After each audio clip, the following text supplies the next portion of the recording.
Nós vamos ler a palavra de Deus em Romanos capítulo 8 e o versículo 35. Praticamente dando continuidade no que Deus falou conosco ontem. Ontem Deus falou conosco, usando o irmão Fábio, sobre como vencer. E realmente estão vivendo a era dos vencedores, né? E realmente Deus tem os seus aqui que vence. E Paulo disse: eu posso todas as coisas naquele que me fortalece. Então, Deus colocou em meu coração, desde ontem à noite, para falar sobre os pequenos testes, as provas que os cristãos passam, mas Deus o ama testar. Então Paulo diz assim em Romanos capítulo 8, o versículo 35: quem nos separará do amor de Cristo? A tribulação, ou a angústia, ou a perseguição, ou a fome, ou a nudez, ou o perigo, ou a espada? Como está escrito: por amor de ti, somos entregue à morte todo o dia, fomos reputados como ovelhas para o matadouro.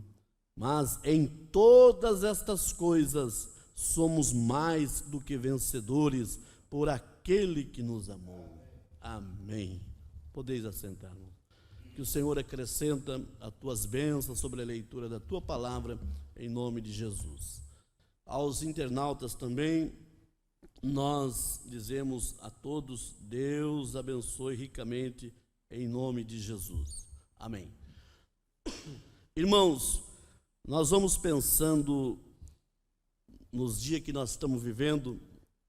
Eu fiz aqui uma anotação: o que está imperando hoje no mundo, principalmente no mundo que não tem Deus, ou mesmo aqueles que têm Deus, até mesmo aqueles que têm a revelação, podem passar por esses 3 períodos que eu vou falar aqui, e pensando sobre 3 coisas que podem acontecer conosco.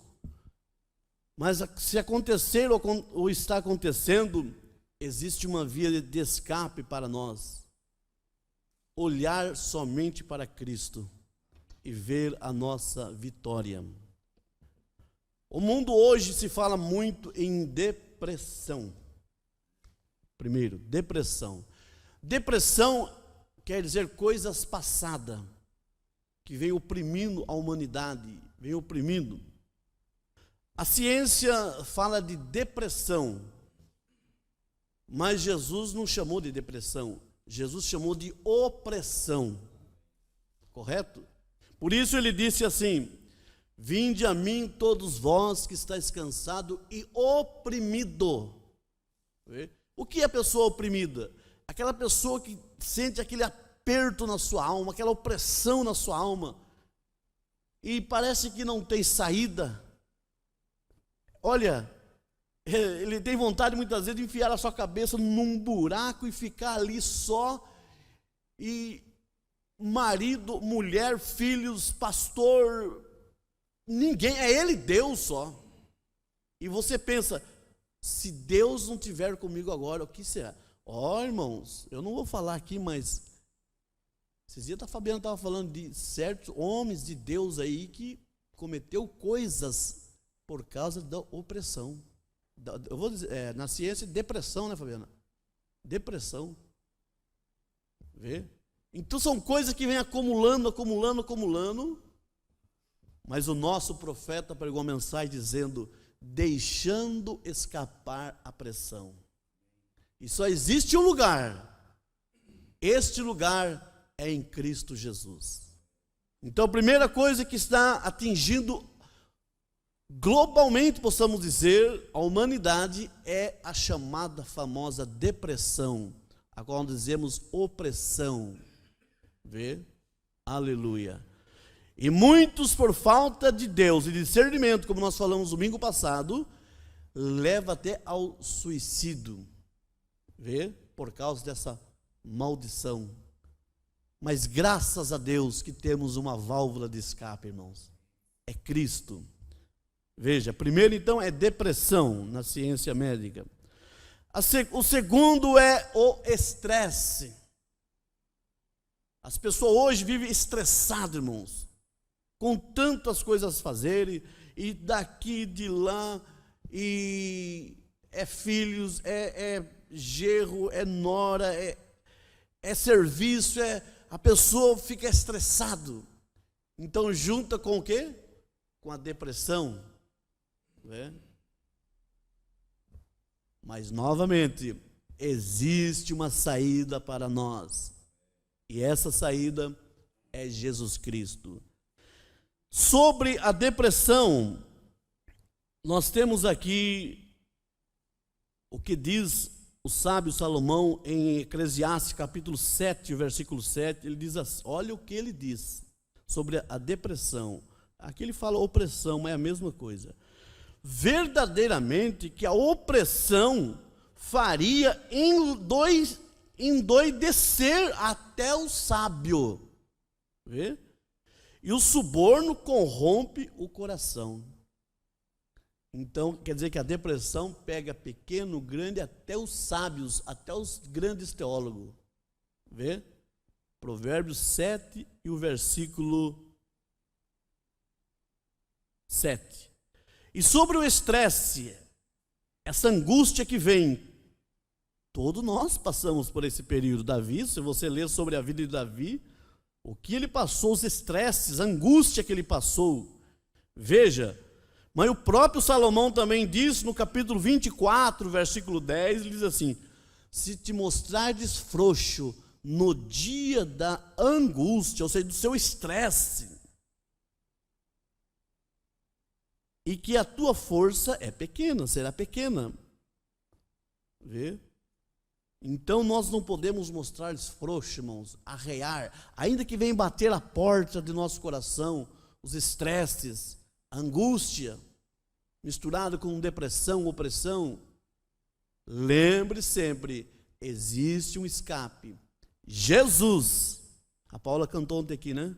Quem tem Jesus tem tudo. É uma realidade, mas quem não tem nada, não tem escape. Ele é a porta da entrada e da saída, São João capítulo 10. A terceira coisa que impera, qual é? É ansiedade.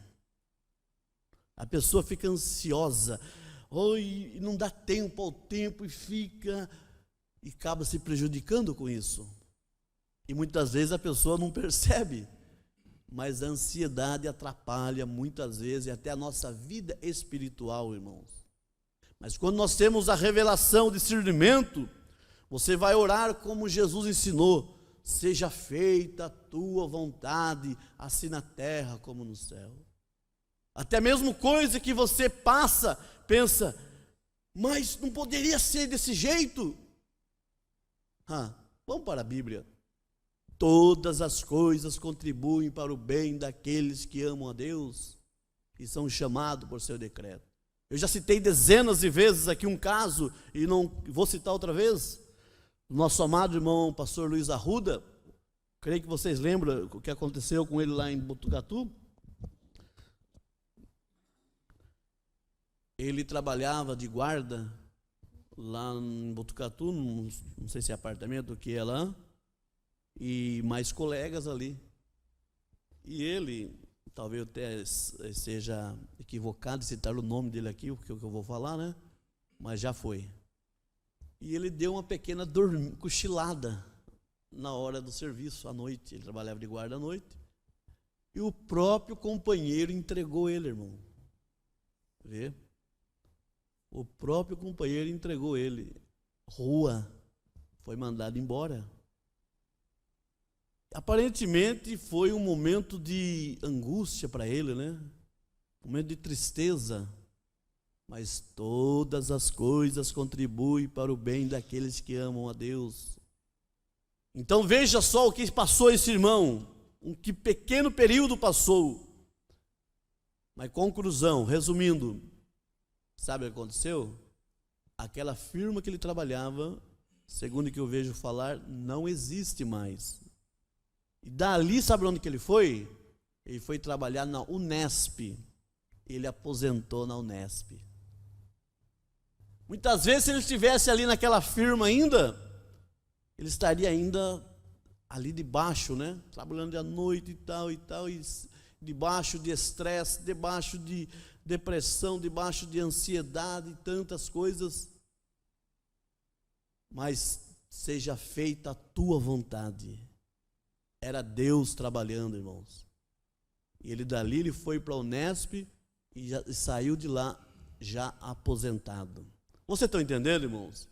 Então Pedro disse, não me lembro o capítulo, não sei se é 1 Pedro 5 e 7, se não estiver equivocado, ele diz assim: lançai sobre ele toda a vossa ansiedade, porque ele tem cuidado de vós. Devemos lançar, irmãos, ter mais confiança, lançar. E lembrar que isso vem mesmo, sobre cada um de nós estamos sujeitos a passar por todos esses processos. E o Mombrana diz, nós vamos ver aqui, que o próprio profeta de Deus diz que Deus ama, Ele ama testar nós, para provar se realmente nós estamos firmados, se nós realmente somos filho legítimo ou ilegítimo. Vê, é o que diz o profeta. Então ele diz aqui na mensagem, o princípio e o fim da dispensação gentílica, ele diz assim, no parágrafo 24, muito belo exemplo do que um verdadeiro crente, quando ele verdadeiramente aceita o Senhor Jesus como seu Salvador. Veja, ele sempre é testado. Vê? Satanás permanece no negócio de teste.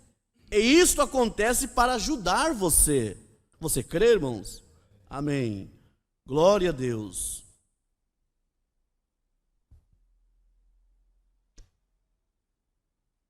E isto acontece somente acontece para ajudar você. É para o seu bem, para o nosso bem. 25.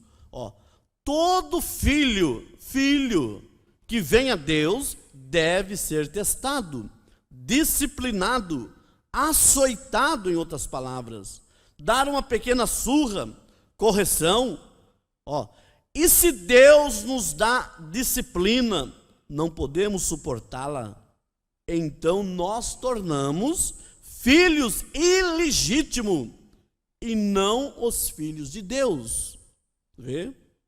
Agora, um homem que verdadeiramente tenha seu rosto voltado para o céu, não importa o que ocorra aqui na terra, ele ainda fica com seu rosto voltado ao céu.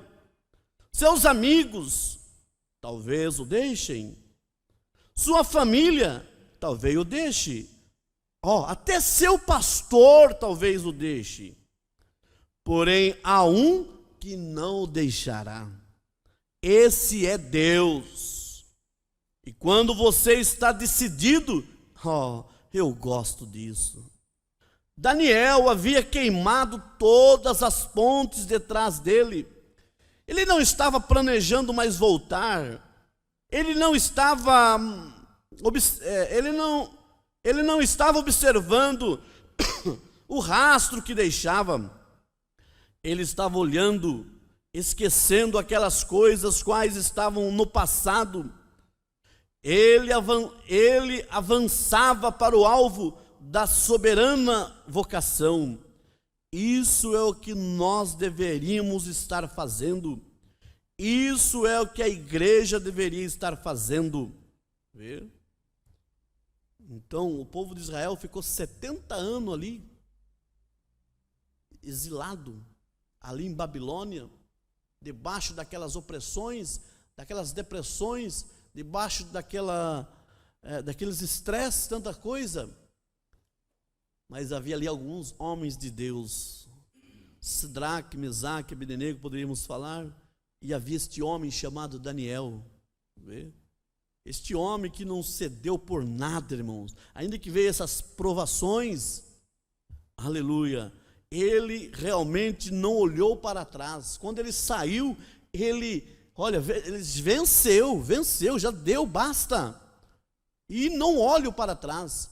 Ele queimou as pontes, ele Olha os rastros, nem olhava para trás. Ele estava olhando para quem? Ele estava olhando para a soberania de Deus. Que coisa maravilhosa. E como noto, então Deus permitiu Satanás dar-lhe teste. E eles o testaram pelo fogo. Eles os testaram também através da cova dos leões.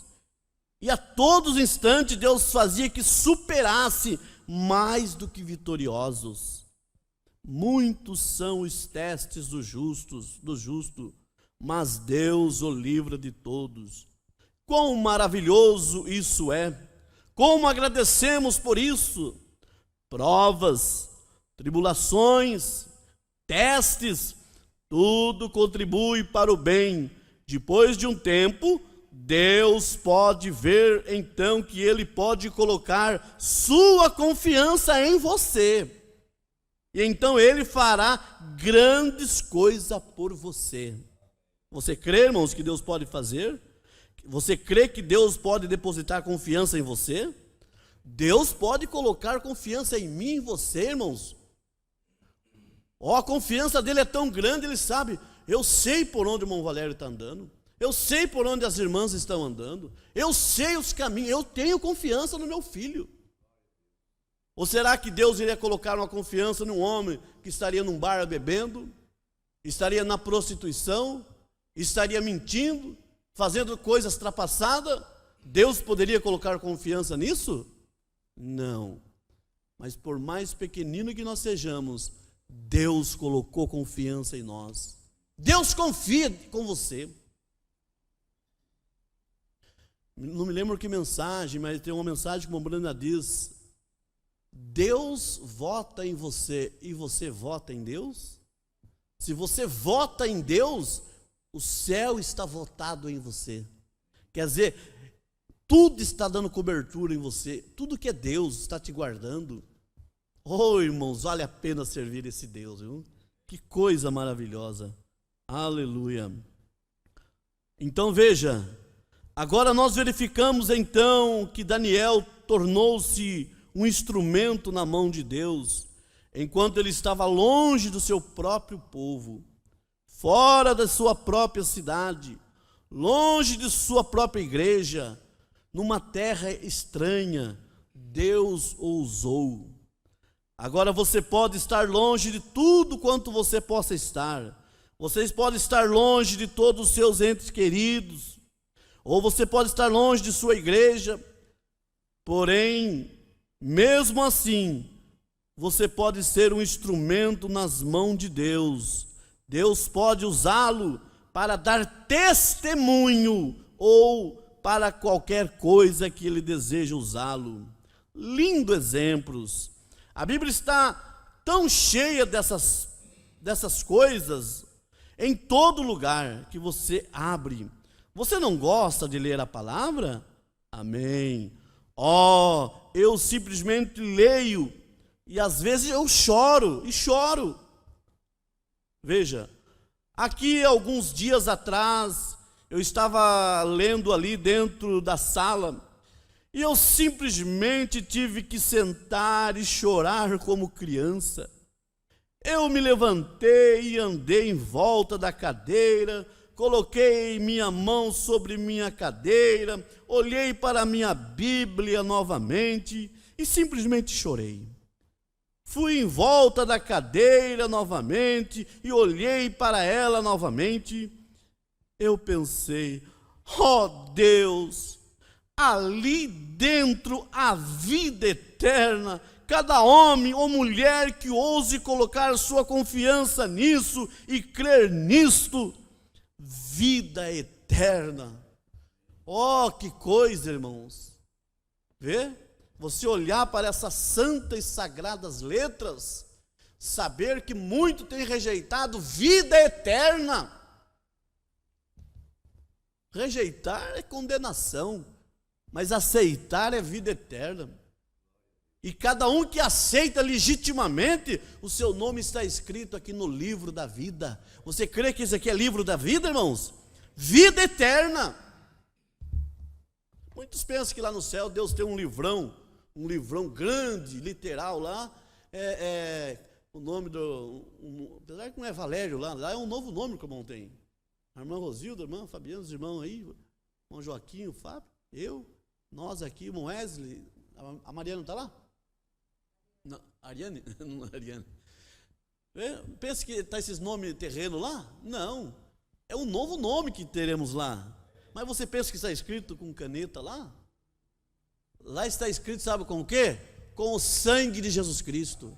E não é num livro literal, isso é na mente de Deus, irmãos. Na mente de Deus, na palma da mão de Deus está o nosso nome. Isso é livro da vida, isso é predestinação. Que coisa maravilhosa. Hoje os religiosos, por não ter revelação, quem quer aceitar Jesus? E milhares, centenas de milhares de pessoas vêm para frente aceitar Jesus. E o pregador, entre aspas, cheio de Espírito Santo, faz a oração denominacional. Ó Deus, aqui está ele aceitando a Jesus. Correto. Escreve o nome dele no livro da vida. Incorreto, errado. Ou seu nome está lá, desde antes da eternidade, desde antes da fundação do mundo, ou oração nenhuma colocará o seu nome lá. Isso é por predestinação. O homem aceita ou não aceita, mas é predestinado. Deus tem o seu povo predestinado aqui na terra, irmãos. E Satanás tem o seu povo também. Por isso São João disse na sua carta, 1 João 3 e 10, nisto são manifestos os filhos de Deus e os filhos do diabo. É pesado isso, mas é palavra de Deus. Então se você vai para Apocalipse capítulo 13 e o versículo 8, veja o que diz. Não é eu que estou dizendo, não pensava nem dizer isso, mas Deus está nos levando a isso, vamos ver. Será que Deus escreve o nosso nome quando nós aceitamos aqui? Apocalipse capítulo 13, versículo 8, veja o que diz. Por isso que é bom ter profeta, irmãos. Quem que vai ser enganado pela besta? Apocalipse 13, 8. E adoraram todos que habitam sobre a terra. Olha, esses cujos nomes não estão escritos no livro da vida do Cordeiro, que foi morto desde a fundação do mundo. Você está vendo? Então, quando se fala que o Cordeiro foi morto, muitos pensam há 2000 anos atrás, literalmente sim. Mas na mente de Deus, o Cordeiro, Cristo, foi crucificado, sacrificado lá na eternidade, lá atrás. Antes que o mundo existisse, é o que diz a palavra, antes da fundação do mundo. E através, em outra escritura, chega a dizer que através do sangue de Cristo, Ele nos escreveu o nosso nome lá. Vê? O nosso novo nome. Isso é para quem, irmãos? Isso é para os predestinados. Deus tem os seus filhos como predestinado. Vamos ver aqui em Efésios capítulo 1. Efésios capítulo 1 e o versículo 4. Veja só. Como também nos elegeu. Quando eu aceitei Jesus aqui? Não. Como também nos elegeu nele antes da fundação do mundo, para que fôssemos irrepreensíveis diante dele em caridade. 5. E nos predestinou para filhos de adoção por Jesus Cristo para si mesmo, segundo o beneplácito de sua vontade. Verso 11. Nele digo, em quem também fomos feito herança, havendo sido predestinados, conforme o propósito daquele que faz todas as coisas, segundo o conselho da sua vontade. Então, irmãos, quando nós lançamos o apelo, alguém quer aceitar Jesus, e vem alguém para o altar aceitar Jesus, está correto. Mas isso quando prova que a pessoa vem com sinceridade e com aquele arrependimento e aceita Jesus e logo segue as etapas, batismo nas águas em nome de Jesus, santificação, justificação, santificação e batismo com o Espírito Santo, isso está provando que ele é um eleito. Porque Jesus disse: as minhas ovelhas ouvem a minha voz. Então, irmãos, isso quer dizer o quê? Cumpre o que Jesus disse em São Lucas 19, quando Zaqueu teve um encontro com Jesus. Jesus disse, quando falou com Zaqueu, e Zaqueu recebeu ali ele, Jesus disse assim: porque este também é filho de Abraão, porque o Filho do Homem, veja só, porque o Filho do Homem veio buscar os que se havia perdido. O Miranda diz assim: quando que nós estávamos perdidos? Aonde que nós se perdemos? Lá no Éden. Lá no Éden, Satanás tomou o livro da mão de Adão. Então, o Miranda diz assim: nós, como propriedade de Deus, temporariamente Satanás dominou cada um de nós. Por um homem entrou o pecado no mundo, Paulo diz, mas por um homem justo entrou a reconciliação, o perdão. Então, em Adão, todos nós morremos, porque todos pecaram e destituídos estão da glória de Deus. Mas quando Jesus, ele foi à sepultura, desceu até o inferno, ele tomou o quê? A chave da mão de Satanás.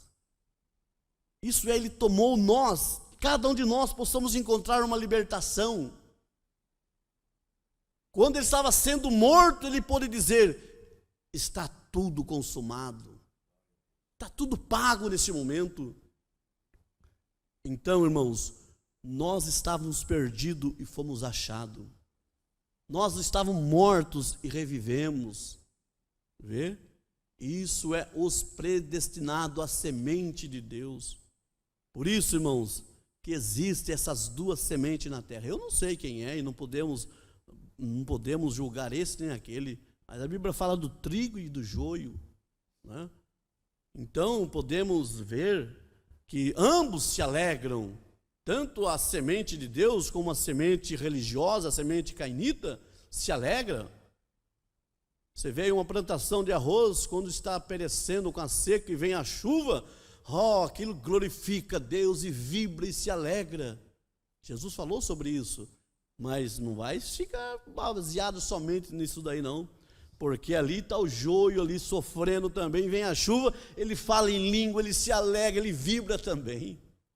Tanto o arroz, a soja, o milho, como o joio ali vai. Por isso Jesus disse, olha Mateus 24, se possível fora, enganaria até os escolhidos. Mas graças a Deus que os escolhidos não é enganado, porque nós temos uma percepção profética. Você tem na sua alma a revelação, o que é a palavra de Deus.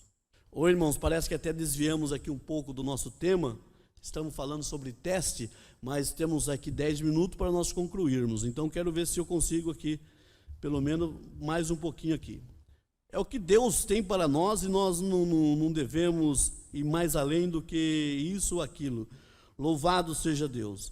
Então veja só, falando ainda sobre batalha, provas, testes, o profeta de Deus segue dizendo aqui no parágrafo, vou pular aqui para o parágrafo 34. E ele disse, examinai as escrituras, porque cuidais ter nelas a vida eterna, e são elas que de mim testificam, examinai a escritura. A palavra de Deus é lâmpada para os nossos pés, que nós sejamos guiados, então. É a luz que segue o caminho, que nos leva à vitória, que nos leva de vitória a vitória. Então veja, 36. Agora, antes que você possa ter uma vitória, tem que haver uma batalha. Pense bem nisso. E se não houver batalhas, não há vitórias. Por isso deveríamos estar agradecidos pelas batalhas e pelos testes. E é Deus dando-nos uma oportunidade de termos vitórias. Oh, que coisa! Isso nos faz sentir um pouquinho melhor. Está vendo? A batalha vem. Alguém dizendo mal ao seu respeito. enfermidade vem em você. Talvez Deus lhe dê essas aflições leves para que Ele possa curá-lo e mostrar seu favor a você. Deixá-lo ver o que Ele quer dizer com isso. Ele o ama. 37. A antiga história de pastor que era contada lá em Jerusalém, nas terras santas, de um pastor que estava carregando uma ovelha, e ele disse: por que você a está carregando? Disse: ela está com a perna quebrada. Alguém perguntando, né, ao pastor. Disse: como ela fez isso? Caiu em um rochedo íngreme? Disse: não, eu quebrei a sua perna. Pastor maldoso, será que é mesmo? 38. Ele disse: ora, você é um pastor cruel, quebrar a perna dessa ovelha? Disse: não, eu amava. Ele disse: ela se desviava e eu não conseguia fazê-la obedecer-me. Então quebrei sua perna para que eu pudesse dar-lhe atenção a mais, para que então ela me amasse e me seguisse. Vê? 40.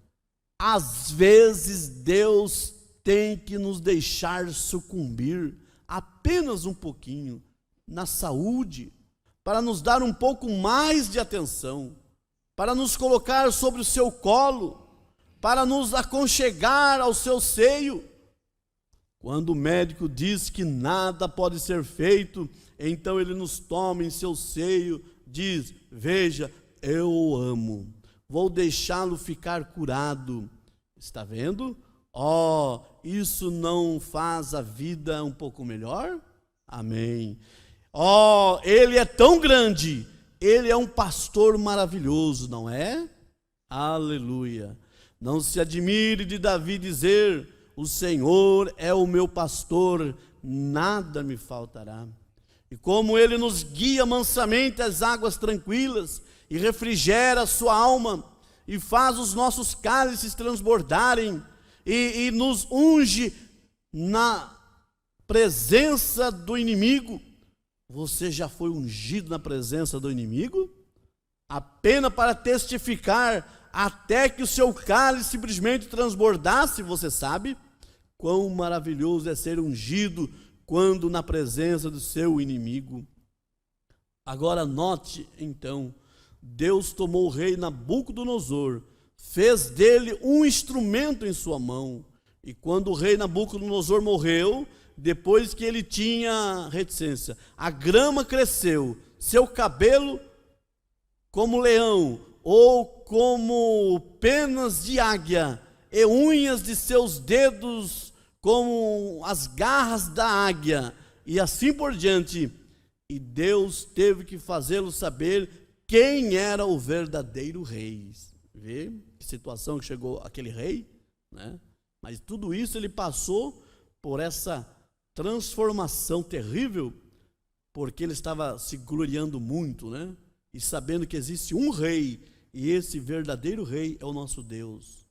Vamos seguir mais um pouco. Depois da sua morte, Belsazar, seu neto, o sucessor, então ele foi mais ímpio do que o rei Nabucodonosor. E uma noite lá eles tiveram uma enorme festa. Eles chamaram todos os seus magistrados e todos os oficiais para uma grande farra. E enquanto eles estavam tendo esta farra, e eles foram e gritaram e tomaram os vasos, santos vasos de Deus, apenas para zombar de Deus e beberem vinho para seus deuses, um brinde nos vasos do Senhor. Misericórdia. Agora, é permitido que alguém vá até certa distância, porém, há uma linha de separação entre a vida e a morte. Você nunca pode cruzar isso, está vendo? Você pode seguir com suas pequenas insensatez por um tempo, Porém, é melhor você saber onde está a linha. O Senhor já advertiu em alguma coisa. Ele adverte a todos nós. Puxa as rédeas da advertência. Diz, agora chega. Então é melhor você observar o que você está fazendo daquele momento em diante. Se você está pisando do outro lado em direção a essa linha. Oh, misericórdia. Então veja, irmãos. Sempre falamos sobre essa linha divisória, né? E o que tem acontecido? Deus traçou essa linha e disse, vá até ali, não atravesse. E Deus sempre está nos advertindo. Graças a Deus, que é o amor de Deus, né? E eu creio que como nós, filhos de Deus, eleitos de Deus, nós não queremos em nossa alma atravessar essa linha. Davi atravessou uma certa ocasião essa linha, uma linha divisória que Deus tinha posto, e ele pagou muito caro, irmãos. Vocês sabem a história, o quanto ele sofreu, o quanto ele padeceu, na sua carne, no seu espírito. Mas graças a Deus que em sua alma ele era um predestinado. Você pode ver que no Novo Testamento não é contado nenhum fracasso de Davi. Vê? Porque ele teve esse privilégio de Deus. Agora Saul aparentemente praticou coisinha mínima do que Davi praticou. E o que Saul praticou foi contado no Novo Testamento. Então existem dois tipos de coisas terríveis, irmãos. É o pecado religioso, veja, e o pecado moral. Que Deus tenha misericórdia de nós, que nós possamos realmente ter essa visão de Deus para andarmos como filho da luz. Irmãos, não vamos seguir mais, é o que Deus tinha para nós. Deus ama testar cada um dos seus filhos.